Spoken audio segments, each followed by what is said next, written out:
If you're an author or plan to be one, get excited because this podcast is for you. Book Marketing Mentors is the only podcast dedicated to helping you successfully market and sell your book. If you're ready for empowering conversations with successful marketing mavens, then grab a coffee or tea and listen in to your host, international best-selling author Susan Friedman.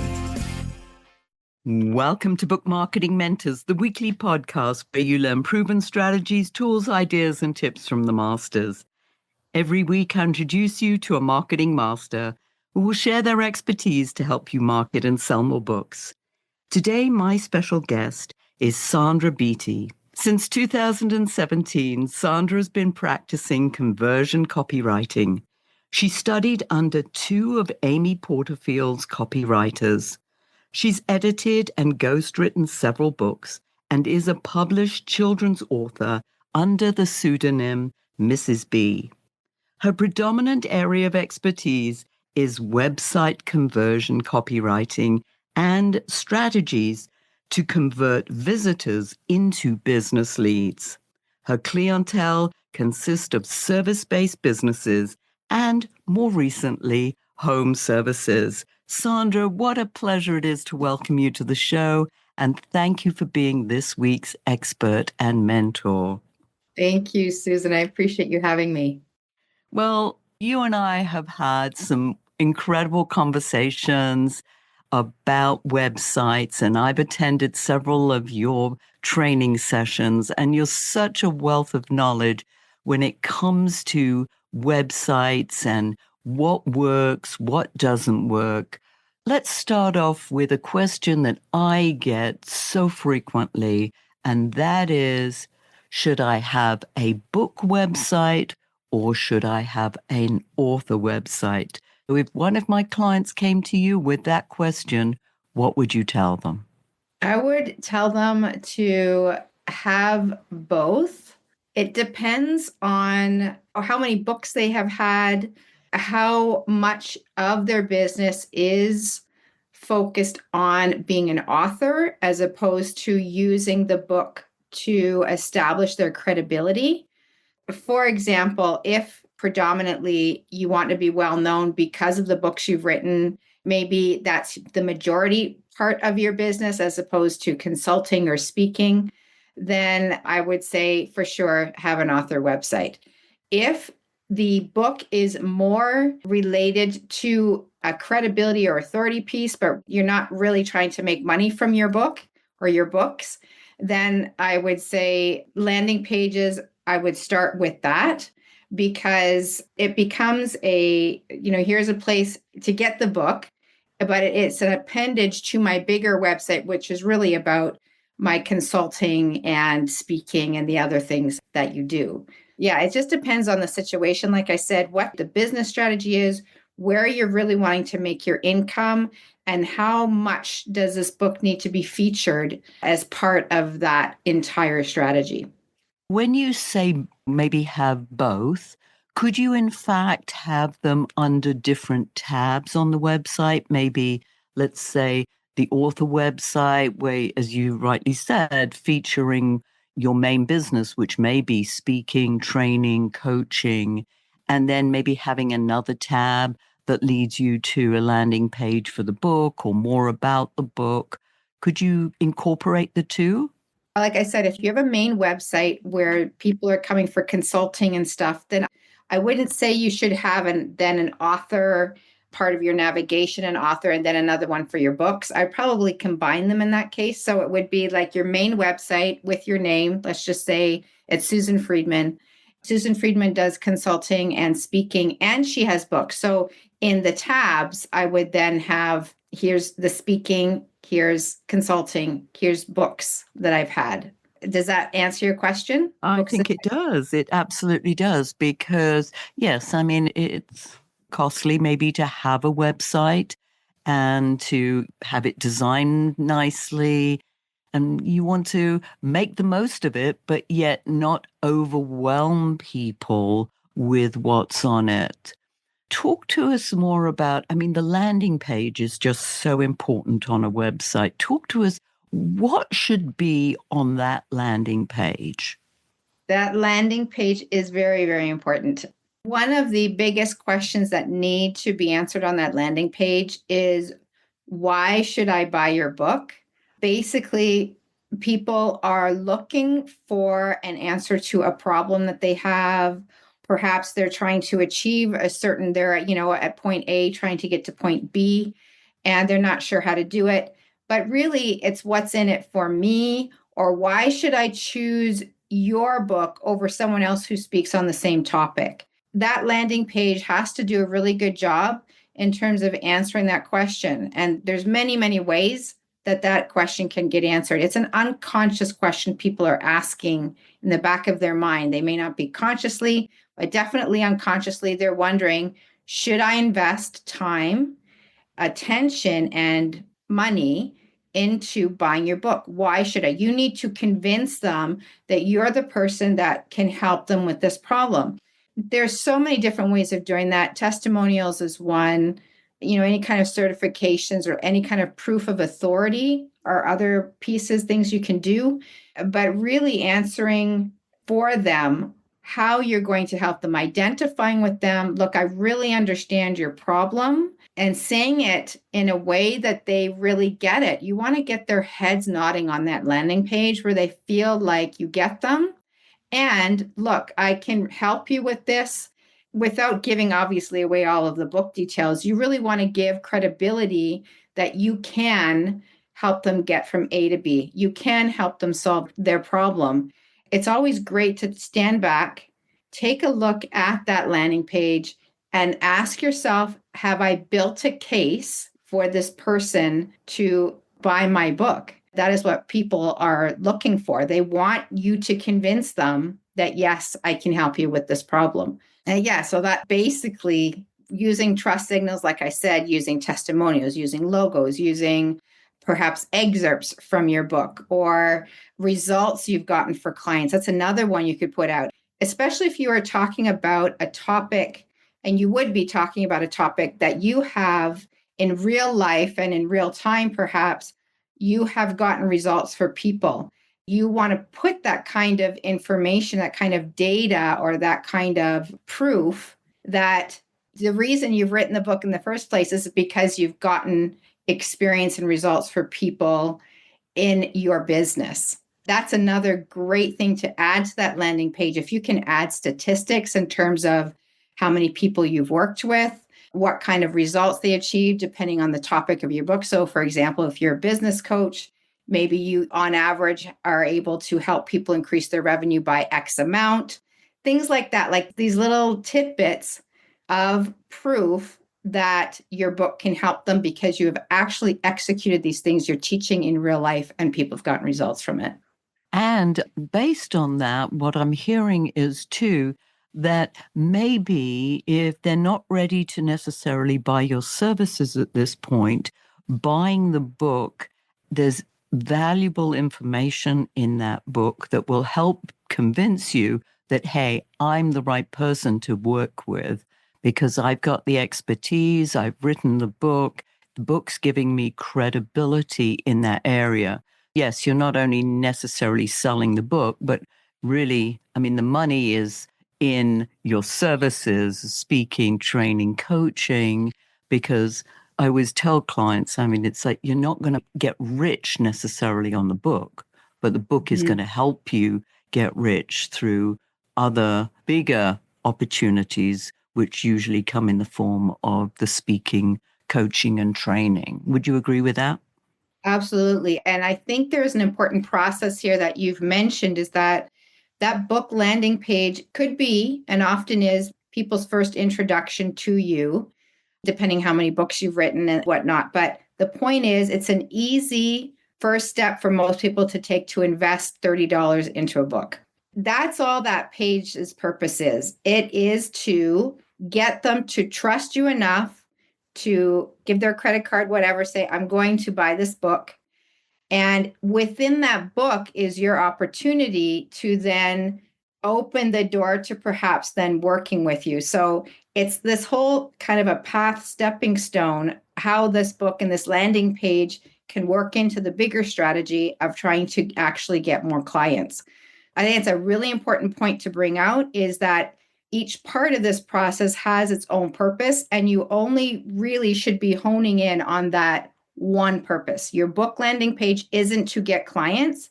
Your book landing page is to get people to purchase the book. That's it. Yeah, I think that is so important that there's one action step. Talk to us more about that, because I've heard you say that each page should have that one action step. Talk to us more about that. When we're talking about each page, we're talking about each page on your website, not just related to a book landing page, but as a whole, a website, you've got your home page, you have your about page, your services page, your contact page. Usually you may have articles and blogs and other things, but every single page on your website should have a call to action. And not all of them are going to be the same. And not all of them are going to only have one or have several.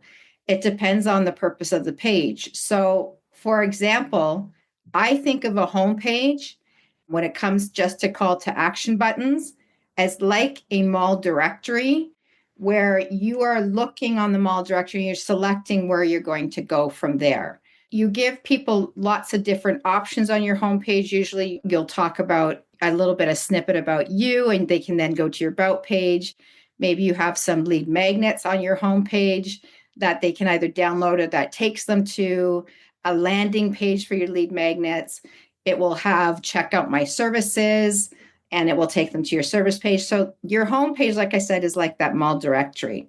But then as they go to each individual page on your site from there, if they've navigated, for example, to your about page, there's got to be a strategy behind that. I can tell you that an about page usually is the second most visited page next to the homepage. The homepage is the most visited page. Your about page is often the second most visited page.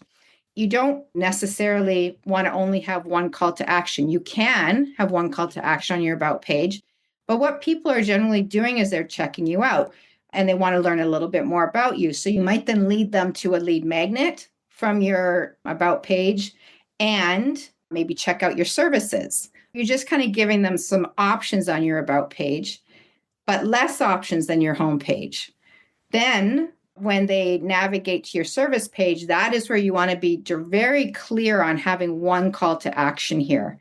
Because at this point of the stage that they've kind of gone through, they're warming a little bit more to the possibility of working with you. So you do not want to distract them and take their focus away from getting them to schedule a call with you, for example. Don't start putting in, well, here's my lead magnet on your service page, or here, read my about page, or I'm going to send you to my testimonial page. You don't want to do things like that on a service page because you really want to focus them in on getting them to take one action, which is schedule a call, get on your calendar.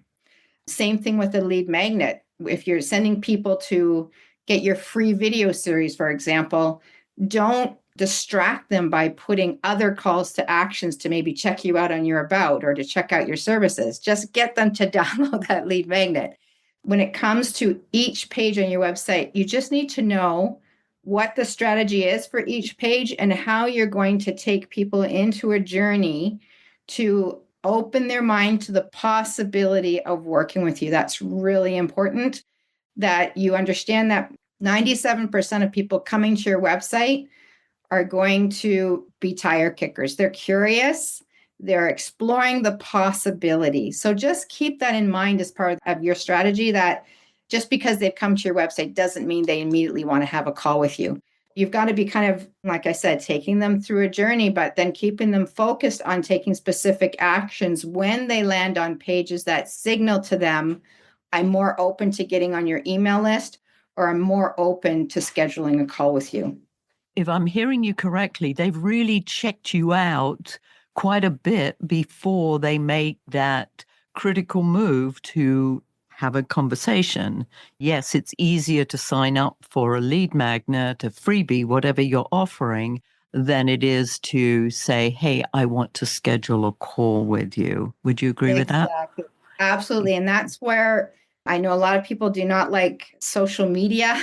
I am one of those people, but it plays a really, really important role in getting people warmed up. Like people are not going to your website because they just found you on a Google search. AI is changing the way we search massively. Unless you're putting specific, intentional work on your website to get found from people who've never heard of you before, then you know that the people that are coming to your website, they've probably all heard of you somehow, whether that's through groups, networking you've done, in-person networking, or through your social media or whatever. They're already at this point, they're at least curious when they're coming to your site. But if you are not doing networking, if you are not being active on social media, people are not going to be coming to your site. And so you're missing opportunities to really get leads. It's as part of this whole cogwheel of taking visitors. You have to have enough traffic coming to your website to have any chance of converting people into a lead from your website. You have to have a high amount of traffic. And that's where social media, networking, getting your name out there, you really have to do a lot of marketing to get people to come to your website. The website on its own, you can't have a website and expect people to convert. It's just not going to happen. They convert because they've started getting to know you before they even came to your site. Yeah, it's so funny because I think a lot of authors think that build it and they will come. It's like the book. I've written the book, therefore they will come and buy it. I put up a website. That means that they're automatically going to come and find me. But there's a path to get there before they even get there. So, yes. You said something really interesting that piqued my interest, that the About page is the second most visited part of your website. And I had not considered that. I thought they would have gone from the landing page to possibly the services, or maybe to your free resources, or to podcasts or blog posts. And the About page might be further along the line, but you're saying, no, that's the second most visited page. Wow. Yeah, because people want to know, who am I thinking about doing business with? What is this person like? They probably answered some of those questions by however it was they got to your website, if it was through networking or through social media. They're still curious about you. They're considering you more seriously at this point as a potential person that they want to partner up with. Yeah, so the About page is really important in terms of establishing trust and answering some of the questions that they would have on their mind if they're thinking about working with you. Like I said, it's very relational. We think business is transactional sometimes, but it's extraordinarily relational. Your About page has an opportunity to help, again, just open their mind a little bit more to the possibility. That's essentially what most people coming to your website, that's the job of the website. You're just trying to open their mind to the possibility of wanting to hear more from you, possibly getting on your calendar, whatever action it is that you want them to take. Your About page can really help, like I said, open that possibility a little bit more. You said that so nicely, that they want to feel as if they know you. And what popped into my mind as you said that was why something like People magazine, people love that because they want to know about the celebrities. They want to know more about their life, who they are, not just seeing them on the screen. They want to see that they're real people. So I'm like, oh, yeah, that makes a lot of sense. Yeah, and there is something else too to consider as part of this that I haven't yet mentioned, but it's a very important part, is the more you know the people that you work with. And what I mean by that is, I'm not talking necessarily just about their demographics, where they live and their age and how many kids they have or whatever, but also really understanding their pain points, how they talk about the problems that they're having that you help solve, or the transformation they really want to see in a particular part of their life or their business. The more you really understand that, then that is a very essential part of guiding the strategy on your website and the words you use on your website. For example, if you know that most of the people that you work with tend to be, maybe you're an engineer and you work with other engineers, and most of them tend to be very detailed people. They tend to be more logic thinking people as opposed to emotional thinking people. Knowing that information, you're going to write the words on your website and the strategy on your website very differently from someone who's more of an emotional decision maker, or maybe they're a really quick decision maker. Another important part of all of this is the more you understand the people or the person, the one individual, your person you're talking to that you'd love to work with, and you can mirror back some of the language and the problems and how they describe it and all of those things on your website and lay it out in such a way that it makes sense to them and they get it, the higher the chances are of a conversion. And when I say a conversion, I mean a conversion in terms of they sign up for your lead magnet, they get on your calendar, maybe they start following you on social, things like that. That's another really important part of this, is that with any kind of general information that you get, you need to think, okay, how does that actually apply to that one person I really want to work with? One of the questions that I also get, and I know you and I've talked about this, is do I put pricing on my website? This is something that people always want to know because there's this sort of bit of a fear factor of putting pricing on the website. Talk to us a bit about the strategy and the thinking there. Yes, I am a big proponent of pricing. One of the reasons is I was convinced when I listened and read Marcus Sheridan's book, They Ask You Answer. I'm starting into his second book, Endless Customers. And it makes sense to me that, especially in today's day and age where we are moving from before, you maybe 20, 30 plus years ago, you bought something probably because you talked to a salesperson. The information you got from them helped you to decide whether or not you were going to purchase whatever, a car or anything like that.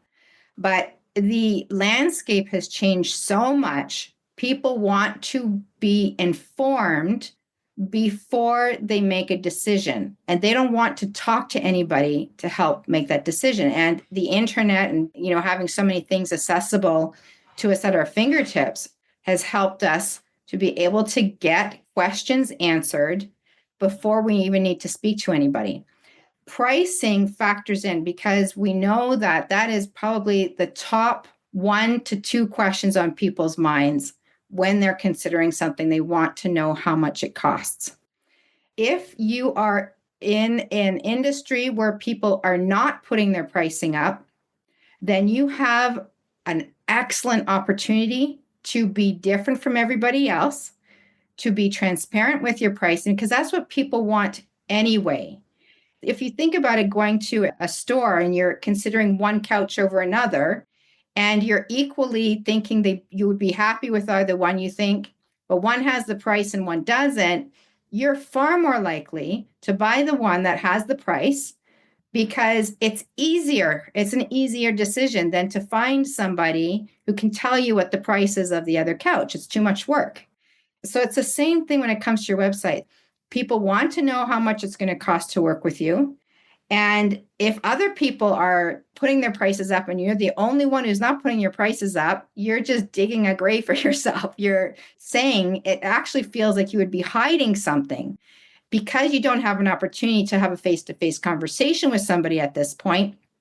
They're going to walk away thinking this person is hiding something. They're probably not putting their price on their website because they're too expensive. So I'm just going to go with my B option. I really think it shows that you care about the potential client that's thinking about you. You care enough to help them make an informed decision by putting your pricing up. People are expecting that anyway. They're wanting that. And if you have put your pricing up and they've contacted you even after they've seen your pricing, you know that they are a very warm lead. It just actually can end up saving you time, that you're not wasting your time on people who can't afford you anyway. I just think overall, it's just a great strategy. And I know that there's some people that get concerned because maybe they think, well, my pricing's complicated. It depends on the situation, what their needs are. And I always say, well, you can always give a minimum. This is where they know at least they're going to pay this much money. And you can also give a range from here to there. And you can explain what different factors or additions would affect the price. Like I said, it just helps people to make an informed decision. You're doing them a service by putting up the pricing, and you're doing yourself a service too, because then you got a warm lead, they're familiar with the price, and you haven't scared them away. So don't worry about scaring people away. And that's interesting that you say that, because when people think, oh, it's too much, it's too expensive, you're like, well, compared to what? Because they're just looking at a figure. It seems like a lot of money, but they're taking it out of context of what necessarily you might be offering for that. And what are other people charging? How do you get around that comparison? Well, it's too expensive. As I say, my question to that is always, compared to what? Are they comparing apples to apples or apples to oranges? Exactly. When it comes to your pricing, I don't recommend just here's my prices, take it or leave it kind of a thing. But you do want to build a case. Each page on your website needs to be building a case as to why, answering the question on their mind, which is, why should I choose you over somebody else? Or why should I choose you over doing this myself? So build a case for yourself. And there's so many ways you can do that. If you can do case studies, you could do an article on you compared to other options that people have, and be transparent with it. Just state the facts. It doesn't have to be persuasive. It doesn't have to be emotional. You just are giving people the facts, the information, and helping them to decide for themselves. And what that actually ends up doing, you might think that it sounds counterintuitive, but it does build trust. People actually will trust you more because you're being transparent to the point that you're not afraid to say, look, this is what my competition offers. You might be best suited for them if these are your needs. And these aren't needs that I meet, or that's part of what I offer or whatever. And they're going to remember that, because especially if you're in an industry where nobody else is doing that, and you're the only one talking about this and being completely honest, like I said, it's just going to raise you that much more in their mind as someone they actually want to work with, because they feel they can trust you. And in an environment now where trust is so low right now, if you can be the person that is just being honest without the emotion or the derogatory remarks or anything like that, wow, like you're just going to completely stand out. You'll probably end up getting way more business than you thought just by being honest and transparent. What fabulous information. Sandra, this is a perfect segue into sharing how our listeners can find out more about you and you being able to share your wisdom with them. So what's the best way? The best way is through my website, but if you prefer social media, I'm found on LinkedIn, Sandra Beatty, and my website is very easy too. It's just sandrabeatty.com. You'll notice when you go to my website, I just started working with home service businesses, but I've had years and years experience working with service businesses, many, many consultants and coaches and authors and anything related to mostly business, actually. Tons of experience doing that as well. But like I said, website, LinkedIn, and actually YouTube. If you just Google Sandra Beatty on YouTube, I've got tons of videos related to helping really quick strategies you can do on your website. They're 15 minutes or less. And it's like one thing you can do to your website to help convert a visitor into lead, to increase your chances of being able to do that. Beautiful. I'll put the links to those in the show notes so that people can go check you out, and do so, listeners. Sandra is a wealth of information. And as you know, Sandra, we always ask our guests to leave our listeners with a golden nugget.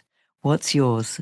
Mine would be to about every 6 months or so, take a step back, look at your website through the eyes of the visitor, and ask yourself, would I choose me if I didn't know who I was? And just ask yourself, have I built a case? Have I given people what they need, which is trust and information to help them make an informed decision and to choose me? Beautiful. Yes. It's like, would I buy from me? It's a great question to ask yourself, and stand back and really be objective about that, which is sometimes really hard. Sandra, you've been amazing. Thank you so much for sharing your wisdom. And listeners, if your book isn't selling the way you wanted or expected to, let's jump on a quick call to brainstorm ways to ramp up those sales, because you've invested a whole lot of time, money, and energy, and it's time you got the return you were hoping for. So go to bookmarketingbrainstorm.com to schedule your free call. And in the meantime, I hope this powerful interview sparks some ideas you can use to sell more books. Until next week, here's wishing you much book and author marketing success.